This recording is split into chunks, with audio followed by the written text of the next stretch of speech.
Estaba parado en el laboratorio de anatomía patológica, sintiendo una extraña mezcla de nerviosismo y emoción.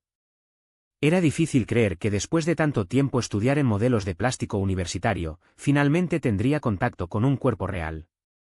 En la graduación, estábamos limitados a los modelos porque son mucho más prácticos que los cadáveres, además de evitar la intensa burocracia que implica el uso de cuerpos humanos. Los maestros prefieren esto, todo más simple, sin complicaciones, y además de eso respetando la dignidad de los muertos, como siempre enfatizan. A mi lado, 4 colegas compartieron ese momento.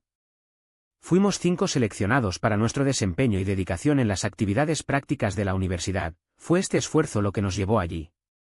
La expectativa era alta, en momentos, veríamos algo que ninguno de nosotros había experimentado antes. Fue entonces cuando el profesor Magdi rompió el silencio. Sé que está ansioso por ver el cadáver, y es comprensible, después de todo, esta es la primera vez que tendrá contacto con un cuerpo real antes de ser preservado en formaldehíde. Pero necesito entender, esta joven es desconocida. Lo usamos para ser usado aquí, en el laboratorio forense. Ahora, descubrimos su cara y comencé el trabajo. Escuché cada palabra con cuidado, el corazón acelerado por la emoción. Pero en el momento en que la maestra reveló su rostro, mi vida se puso patas arriba. Un grito cargoso escapó de mis labios mientras la miraba, paralizada por el terror. Los colegas me miraron confundidos, nadie entendió mi reacción. ¿Cómo podrían saber que ese cuerpo sin vida pertenecía a Masa, mi hermana? Mi nombre es Mohamed Keiri, y este es el programa Al-Rawi. Hoy, nuestra historia está inspirada en hechos reales, o más bien en muchos hechos reales, escrita por un nuevo colaborador del canal, Rana Ramzi. Le deseo mucho éxito, y ahora conozcamos el comienzo impactante de esta narración, llena de detalles y la atmósfera pesada de las salas de autopsia, que sé que muchos se encuentran inquietante. Comencemos. Me desperté con el ruido insistente del despertador, 7 de la mañana. Me levanté con la pereza, apagué la alarma y abrí la cortina. El sol salió a la ventana, me encanta el verano, a diferencia de mucha gente. La luz del sol me da una energía que no puedo explicar. Luego fui directamente al baño, me lavé la cara, hice la ablución, recé 2 raka'at y entré en la habitación de Masa para despertarla. Vivimos solos en Egipto porque nuestros padres trabajaban en un país del Golfo y no podían dejar su trabajo para quedarse con nosotros. Tampoco pudimos abandonar nuestros estudios aquí, asistí a la medicina, y ella, ingeniería. La ausencia de nuestros padres siempre me hizo preocuparse. Masa tenía una manera rebelde, insistió en no escucharme, y como hermana menor, estaba demasiado mimada. Esto solo empeoró. Al entrar en su habitación, abrí la ventana y me acerqué para despertarla. Como siempre, ella respondió groseramente, por el amor de Dios, Mohamed. ¿No me dejarás dormir? Todos los días lo haces. Es insoportable. Él gruñó, encendiendo la cama. Levántate, Masa. Han pasado 8 horas. No venderás leche, no. Necesitas prepararte para la clase 10. Oh, todavía tenemos tiempo. Cierre la ventana y déjame dormir. No, hija mía. Necesitas prepararte, lavarte la cara y irte. Son casi 9, y sabes que tienes clase a las 10. Ella ignoró mis palabras e intentó volver a dormir, pero la sostuve por el brazo y la hice levantarse. Reacio, fue al baño y luego se sentó a la mesa. Miró el desayuno con desdén. ¿En serio? ¿Solo queso y té con leche? Ni siquiera pan. Eso es lo que tenemos, Masa. Es al final del mes y papá aún no ha enviado dinero. Además, debería agradecerles por tener comida, dije frustrado. Ella comió en silencio, y cuando terminó, era casi 1:30. En lugar de prepararse, se sentó en el sofá, tomó el control remoto y encendió el televisor. Estaba desconcertado. ¿Qué estás haciendo? ¿No hay clase? ¿Qué te pasó? ¿No hay más responsabilidad? No estoy de humor para ir hoy, dijo indiferentemente. ¿Qué quieres decir, no estás de humor? ¿Está enfermo? ¿Cansado? ¿Cuánto tiempo te verás así, Masa? Te estás convirtiendo en una persona fría e irresponsable. ¿Rigaciones solas? A ella no le importaba. Nuestras voces aumentaron en una acalorada discusión hasta que amenacé con contarles todo a nuestros padres. A Masa no le importaba, y yo, agotado, me di por vencido y salimos de la casa. Llegué a la universidad con mi cabeza a mil, incapaz de concentrarme en la clase. Cuando terminó, todavía pensaba en su comportamiento. Como era la única actividad del día, no había razón para quedarse. Me fui sin rumbo, no quería ir a casa, así que fui a la oficina del tío Isam, un viejo amigo de la familia y nuestro genial tutor. Siempre nos ayudó cuando lo necesitábamos. Al entrar, el secretario le advirtió de mi presencia, y él me recibió de inmediato. Sé que estás ocupado, tío, y me disculpo por interrumpir, pero necesito hablar contigo. Ya no puedo tomar Masa. Ella es insoportable, no me obedece, no colabora en absoluto, arroja todas las responsabilidades en mí y aún me trata con negligencia. Ya no sé qué hacer. Intentó calmarme, sé que es difícil, pero es porque está pasando por un momento complicado. Voy a hablar con ella, pero por ahora, intenta paciencia. Tu respuesta me hizo aún más frustrado. Agradecí y me fui, volviendo a casa. Como se esperaba, Masa todavía estaba en el sofá, durmiendo. Al verme, se rió. Vaya, regresaste rápido. ¿Ya terminaste todas las clases y aún así fuiste a hablar con el tío Isam? ¿Qué está pasando? Nada. Y eso no es lo que le dijiste que me molesta, es tu presencia aquí, todos los días, no hacer nada, exploté, conteniendo la ira para no perder el control. Ella no se sacudió a sí misma. 10 minutos después, escuché que la puerta se cerraba. Masa se había ido, probablemente para encontrar al tío Isam. Yo, agotado, caí en la cama y dormí profundamente. Me desperté con ella sacudiéndome, despierta, somnoliento. Es casi la medianoche y todavía estás en la cama. Me senté, me frotaba los ojos. ¿Qué hora es? 11 por la noche, doctor. Su ironía solo aumentó mi irritación. Solo queda una hora para la medianoche, ¿y aún así me dirás que dormiste todo el día? Sí, estoy tratando de despertarte desde las 8 de la mañana, hace 3 horas. Me levanto, comamos pizza. Me puse ahora, porque hace calor. Me sorprendió tu comportamiento. No podía entender lo que le estaba pasando o por qué era tan amable. ¿El encuentro con el tío Isam lo ha cambiado tanto? Si supiera que la haría cambiar de esa manera, se habría quejado de él hace mucho tiempo. Tu voz vino del exterior, chica, ven pronto, la comida se enfriará. Me levanté feliz y fui a ella a comer juntos. Mientras la veía comer, confieso que me parecía extraño, un ser caótico en el máximo grado. Todo sobre ella era extraño, antinatural.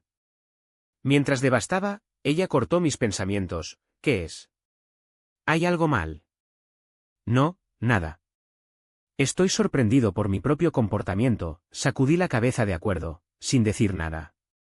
Ella continuó, no se sorprenda. Son solo 2 días, como máximo, y todo volverá a la normalidad. Solo respeto lo que Oam dijo, así que no crearé problemas con usted. Es decir, hará un acuerdo de paz hasta el final de la semana. ¿Y por qué hasta el final de la semana? Porque voy a la universidad, y usted sabe que cuando voy todo el día y vuelvo a la noche. Sus palabras fueron provocativas para el extremo. Suspiré, molesto, pero seguí comiendo, porque no quería pelear con ella ese día. Había sucedido lo suficiente. Los días pasaron y mi relación con Masa era estable, en cierta medida. Nuestras peleas casi desaparecieron, gracias al hecho de que cada una está ocupada con sus estudios. Hasta ahora, todo se veía bien, no hay problema. Continuamos así hasta el día que volvió a poner nuestras vidas. Fue entonces cuando comencé a notar que Masa vendría más tarde y más tarde, y estaba demasiado nervioso y respondía groseramente. Cuando intenté acercarme y preguntar sobre sus retrasos, ella siempre respondió, lo juro por Dios, la universidad está llena de trabajo y lo sabes muy bien. Sí, lo sé, pero este retraso no puede pasar los 9 por la noche. Es normal, sí, y te has acostumbrado. No me asfixiaré en la universidad y aún así tendré que soportarte que vienes más tarde y me molesto más. Esto se está volviendo insuficible, dije.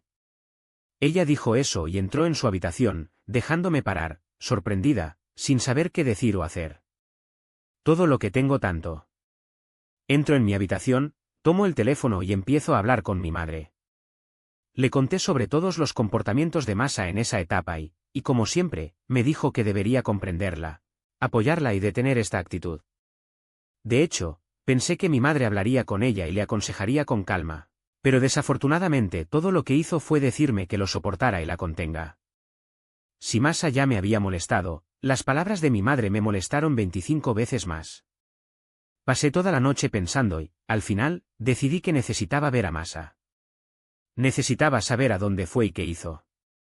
Era imposible que alguien se retrasara tanto en la universidad. Yo, que estudia medicina, nunca me retrasé de esa manera. Sentí que algo estaba sucediendo. Y de hecho, mis sospechas fueron confirmadas. Me di cuenta de que después de terminar sus clases a las 3 de la tarde, Masa estaba sentada en la cafetería de la universidad durante aproximadamente 2 horas. Luego salió con sus amigos y fue a otro café, donde pasó el resto del día. Él no entendió por qué lo hizo, y lo que es peor, las personas en las que estaba no la coincidía. Por el camino de hablar, vestirse y actuar, dieron la impresión de que usaron algo más. Era imposible para ellos ser normales, sus caras eran extraños, sus comportamientos, incluso más extraños. Lo peor es que fumaron, y Masa también fumó con ellos. Me sorprendió. Nunca imaginé que ella haría tal cosa. Regresé a casa con una mente confundida, incapaz de creer lo que estaba pasando. No podía aceptar que mi hermana me estaba mintiendo y caminando con un grupo como ese, fumando. Era obvio que no era la primera vez. La forma en que sostenía el cigarrillo y fumaba demostró que lo había hecho durante algún tiempo. Me puso furioso. No sabía qué hacer o cómo actuar. No podía enfrentarla frente a sus amigos, y al mismo tiempo no quería que tuviera más problemas de los que teníamos. Mi pensamiento me estaba consumiendo. Si le dijera a mi madre o a mi padre, nadie me creería. Y si creían, algo malo podría pasar. Así que decidí hablar con ella con calma. Si ella lo negaba, hablaría con el tío Isam para lidiar con la situación. Entré en mi habitación, me cambié de ropa, hice wudú y dije. Luego fui a la cocina, preparé un café y esperé el que había llegado más tarde de lo normal ese día. Cuando intenté llamarla, ella ignoró mis llamadas o apagó el teléfono. No sabía por qué. En este punto, una voz interior me dijo que entrara en su habitación y revisara. Nunca había hecho eso en la vida, pero tus comportamientos me obligaron.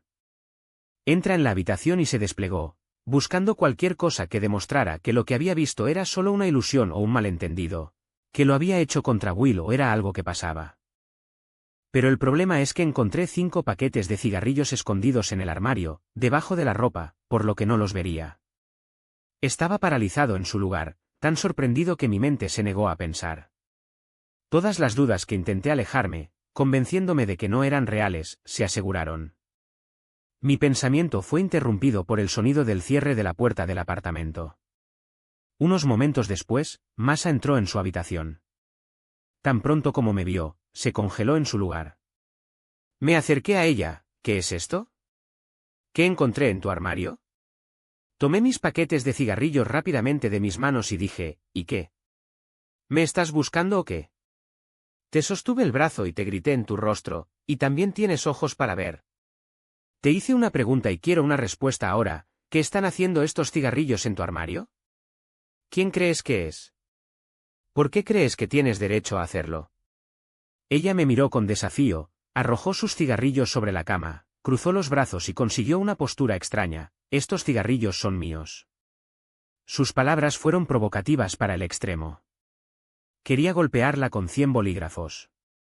En mi cara, pero me controlé en el último segundo, tragando toda la ira que sentí, y dije, no, querida. No hay una chica decente que fuma. Estás perdiendo la noción de educación, ni nuestra familia ni nuestra sociedad aceptan que una niña es una niña sin creación, como ya dije. Y de lo que sé, estabas creado. Me humillas así. Mamá, nunca te permitiré hacer lo que hagas, por lo que es lo que ya digo. Está bien, luego escuche, juro a Dios, Masa, si no te enderezas y no caminas en la línea, les diré a todos a papá y mamá y muestran todas las pruebas. Estaba furiosa por la forma en que ella me habló. Sostuve mi ira una vez más y salí de la habitación. Esa semana pasó sin cambiar una palabra. Ni siquiera la vimos más como antes. La primera señal que me advirtió fue el hecho de que pasó noches claras con sus amigos y entró en la habitación al llegar.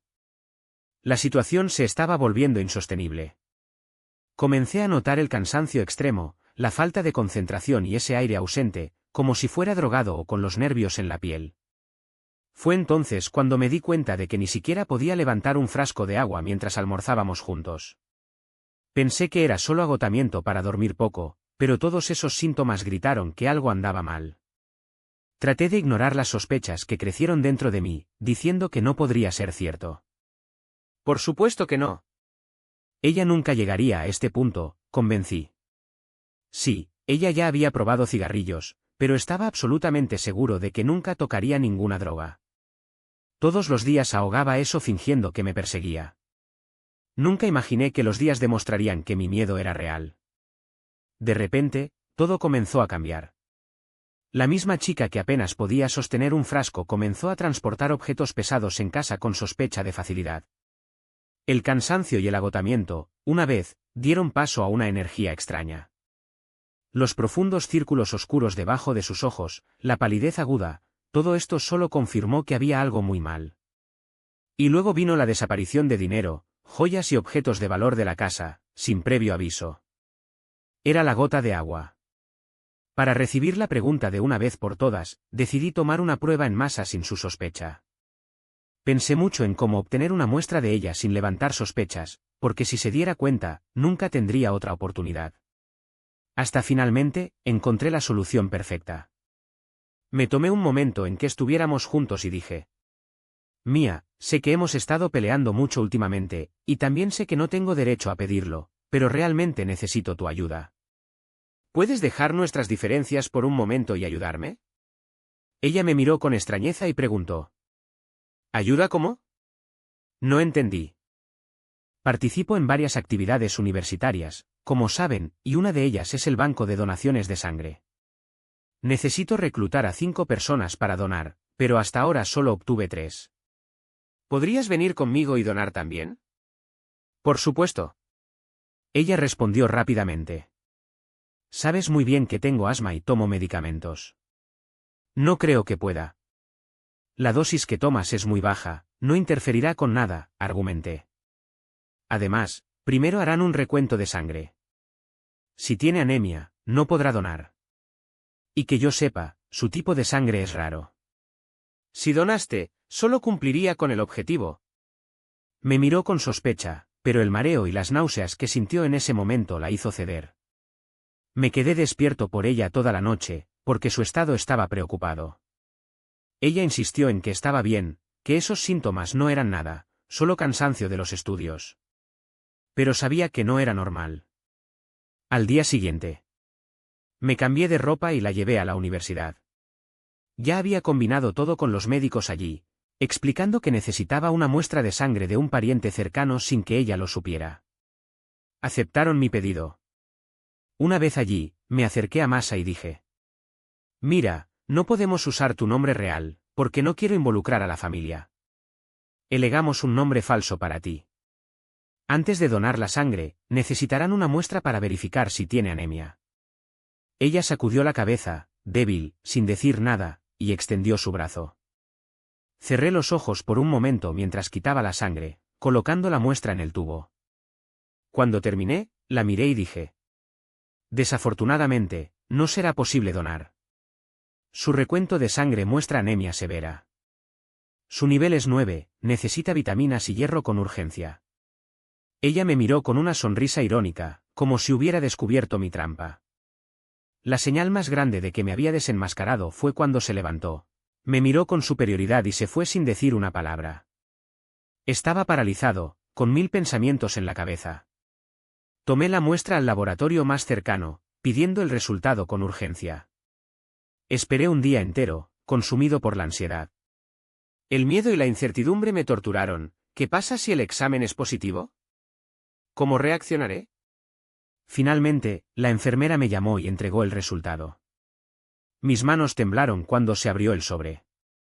El silencio dentro de mí se rompió por la confirmación que temía tanto, positivo. Todo lo que temía se convirtió en una verdad cruel allí en mis manos. Dejé el laboratorio como en trance, sin darme cuenta de nada. Tomé un taxi y regresé a casa. Tan pronto como entré, pero me interceptó. Entonces, salió el resultado del examen. ¿O todavía estás analizando? Ella preguntó sarcásticamente. ¿O crees que soy tan ingenuo que no sabes lo que hiciste? Sé muy bien lo que estabas tramando, pero dejé que sucediera para ver qué tan lejos llegarías. Su tono era de desprecio. Tu método es repugnante. ¿No es suficiente ser adicto y tener su rendimiento académico en cero? Además de eso, robas. Robar el oro, el dinero que nuestros padres ahorraron con tal sacrificio, solo para tirar todo en este veneno. Hasta el día de hoy, no puedo creer que mi hermana sea adicta a las drogas. Mi voz subió, hasta que terminé gritando. Ella respondió en el mismo tono.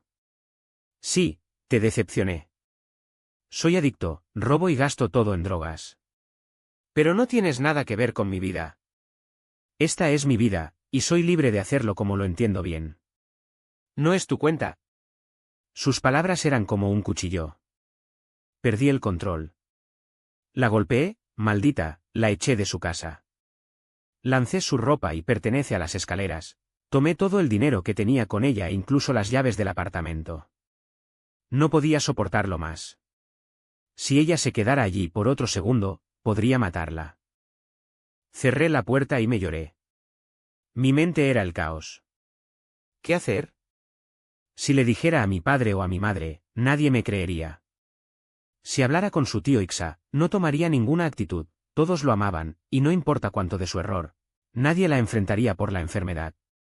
Ella siempre lo usó como una excusa, escapando de cualquier consecuencia, haciendo lo que bien entendió.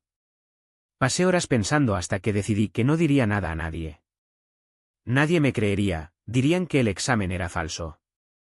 Así que corté todos los lazos con ella. Ya no me importaba lo que estaba haciendo, dónde estaba o quién era. Que hagas lo que quisieras, lejos de mí. Lo importante era que desaparecería de mi vida, porque si la volviera a ver, podría cometer un crimen.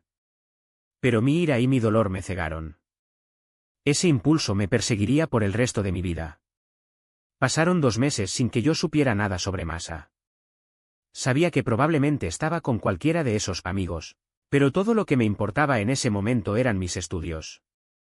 Gracias a Dios, pude dedicarme y destacar hasta el punto de que mi maestro me eligiera para participar en una clase especial, la disección de un cadáver antes de ser preservado en el formaldehído. Era eufórico con la oportunidad, sin imaginar que ese cuerpo sería el de. Cuando el tío Ixa terminó todos los procedimientos y le entregó el cuerpo, tuve un shock nervioso. Mi mente se negó a aceptar. Mi mente se negó a asimilar que Masa ya no existía. Pero lo peor no era solo el dolor de la pérdida, sino que sabía que había sido la causa de ese. Muerte. Y no podía olvidar que ella había muerto hace solo 5 días, mientras que ni siquiera sabía nada. La culpa me consumió lentamente, como un veneno lento. No pude deshacerme de los pensamientos que giraban sin parar en mi cabeza, ni perdonaban a mí mismo, y mucho menos a los que nos llevaron a ese punto. Así que decidí que necesitaba vengarme. Era imposible dejarlos impunes sin pagar lo que le hicieron a mi hermana. Eran los únicos responsables de su muerte, no hubo otra explicación. Fue entonces cuando tomé una decisión, iría a ellos en persona. El tío Ixa intentó detenerme, argumentando que no debería enfrentar a esos hombres solos, pero estaba decidido. No escuché tu consejo y fui directamente a la dirección que obtuve con los colegas universitarios, el lugar donde Masa solía pasar tiempo con aquellos que la destruyeron. Tan pronto como me vieron, estaban aterrorizados. Inmediatamente me reconocieron, porque el teléfono celular de Masa estaba con ellos, lleno de nuestras fotos. Empecé a gritar, maldecirlos, golpearlos con una furia tan intensa que mi grito resonó en todo el edificio. La pelea fue tan violenta que incluso la llegada de la policía, que intentó contenernos, fue suficiente para calmarnos. Por un golpe de destino, o tal vez la cruel ironía del universo, descubrí que estaban bajo el efecto de las drogas justo cuando llegué. Todos estábamos atrapados en el acto, con grandes cantidades de narcóticos. Terminé en prisión al lado de los que más despreciaban. La conmoción fue tan grande que me dejó paralizado. No podía hablar ni defenderme. Todo lo que hice fue silenciarme, como si me castigara por lo que había sucedido. Las dos chicas que estaban conmigo, las mismas que habían llevado a mi hermana a la destrucción, comenzaron a burlarse de mí de todos modos. Pero permanecí en silencio, indiferente, como si nada más importara. Ya había perdido a Masha para siempre.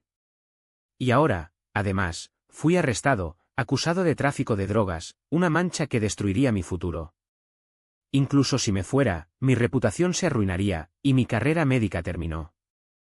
Las lágrimas comenzaron a caer, como si fuera la primera vez que lloró en su vida. Las chicas aprovecharon mi debilidad e intensificaron las provocaciones. Cuando vieron que no reaccioné, no intenté defenderme, decidieron ir más allá, comenzaron a agredirme. Golpes, patadas, hasta que caí al suelo, encogido, sin fuerza. El cansancio y el agotamiento me dominaron, y me quedé dormido allí mismo, sin sentir nada más que un dolor profundo. Soñé con Masha. Estaba antes que yo, llorando, extendiendo sus manos como si pidiera ayuda. Trae justicia, parecía decir. Perdí los sentidos por completo. Cuando me desperté, estaba en una cama de hospital, mi cuerpo latía de dolor. No había un solo lugar en mí que no le doliera. Mi temperatura era tan alta que me transfirieron a un hospital bajo la escolta policial. El tío Ixa vino a verme y, por supuesto, pasó media hora regañándome por perseguir a esos hombres. Pero después de todo, logró sacarme de fianza. Fue entonces cuando llegaron mis padres, finalmente libres de restricciones judiciales que les impidieron viajar. No sabían nada en ese momento. Pero la visión de Masha no me dejó. La vi antes que yo, llorando, rogando por la justicia. Le prometí que se vengaría. Una semana después de salir de la prisión, se enteró de que las dos niñas habían sido transferidas a la corte y sentenciadas a cadena perpetua. Pero el destino tenía otros planes, el automóvil que los llevaba tuvo un accidente. Toda la gente dentro murió, excepto ellos. Las heridas graves fueron trasladadas al hospital bajo escolta. Era 1:30 cuando entré en el Hospital General en el corredor del piso 12, Wing 2, sección de neurología. En su mano, llevaba lo que parecía ser un medicamento de rutina. Cerré la puerta detrás de mí y me acerqué a la primera chica, que, aunque herida, estaba despierta. Le sonreí como ella dijo. Vea lo pequeño que es el mundo. Matiste a mi hermana, destruyó mi vida, me arrojó a la cárcel, y ahora soy yo quien te salvará del accidente que me arreglé. Sus ojos se abrieron en pánico. No te sorprendas tanto, continué, todavía sonriendo. Nunca aceptaría la cadena perpetua que te dio el tribunal. No. Necesitaba hacerla sufrir. Necesitaba mostrarte el verdadero infierno. Necesitaba rogar por la muerte, y sin embargo, no darí. Ella sacudió la cabeza en negación, sus ojos llenos de lágrimas, suplicando de misericordia. Pero no me movería. Solo quería una cosa, saber cómo Masha había muerto y quién era el verdadero responsable. ¿Cómo murió mi hermana? Pregunté fríamente. Ella comenzó a tartamudear, el miedo estampado en su rostro. Tu hermana estaba loca. Quería probarlo todo. Ella fue quien insistió en que la dejamos beber con nosotros. Cuando lo demostró, indicó. Después de que la echaste de la casa, ella vino a mí. Esa noche, bebió tanto que terminó experimentando el polvo. Y en un día, cuando estaba completamente fuera de su mente, quería olvidar su propio nombre. Tomó una dosis 4 veces más alta de lo que pudo. Eso es lo que la mató. Ella continuó, entre sollozos. Cuando descubrimos que estaba muerto, tomamos todo lo que podía identificarla y tirar su cuerpo en el camino del desierto. Desafortunadamente, descubriste lo que pasó.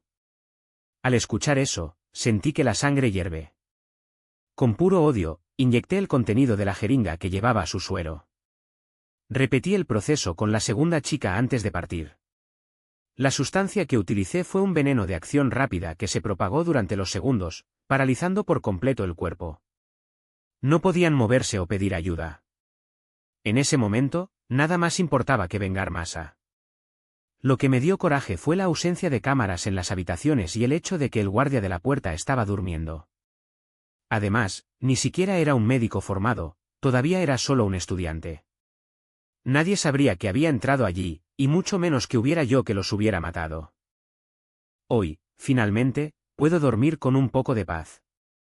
Pero el fantasma de Masha todavía me persigue. Ella murió por una dosis más de drogas, y ahora requiere que pague por el mismo error. Ella quiere que tome la misma cantidad. Quiere matarme, tal como yo era la causa de su muerte. Y aquí estoy, la dosis letal está delante de mí, y Masha está frente a mí, implacable. Sé que no me dejarás solo, hasta que vaya a ella. Y así, la historia llega a su fin.